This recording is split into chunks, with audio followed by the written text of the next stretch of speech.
Director Michael McClear, who produced the documentary The 10.000 Day War, once observed, the Ho Chi Minh Trail was built under conditions as primitive as the 2nd century BC. Yet the battles fought along it employed tactics that foreshadowed the 21st century. His remark perfectly captured the contrast between American firepower and Vietnamese ingenuity. During the war, US AC-130 gunships patrolled the skies with cutting-edge technology. They used infrared night vision systems that amplified dim light up to 40.000 times and could even detect the electric sparks of truck engines. This meant that whenever supply trucks moved at night, the enemy could easily track and destroy them. The question, then, was how to outwit such a fearsome specter. The Vietnamese understood one truth: no matter how advanced, every weapon has a weakness. The AC-130 was massive, slow, and vulnerable at altitudes under 3 kilometers. It dared not fly in daylight for fear of anti-aircraft fire. Ironically, this gave Vietnamese convoys an opening. If night was too dangerous, they would move by day. Daytime convoys could double their speed, 30 to 40 kilometers per hour instead of 20 at night, and dramatically increase efficiency. Yet American reconnaissance planes like the OV-10 Bronco constantly prowled overhead, dropping smoke markers for bombers.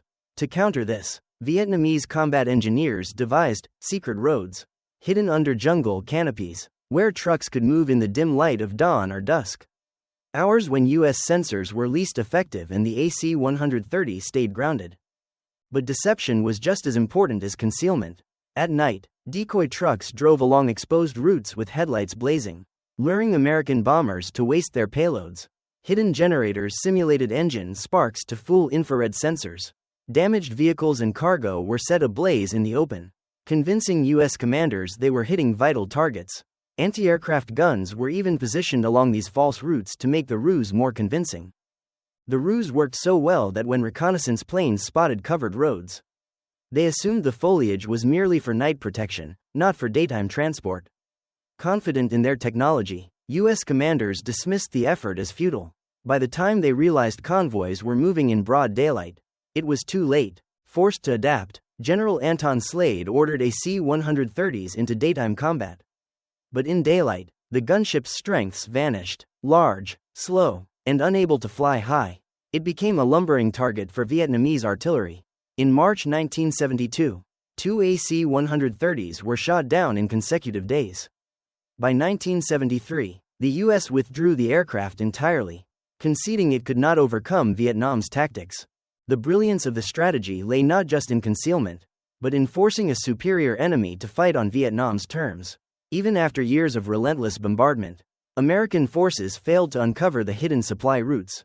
Only after the war did Vietnamese Commander General Dong Xin Nguyen recall smiling at a captured map of the Ho Chi Minh Trail in Saigon's military headquarters. The US had known the secret roads existed, but had never found a way to stop them. It was a testament to the creativity, discipline, and resolve of the Vietnamese soldiers who turned the jungle itself into both shield and sword.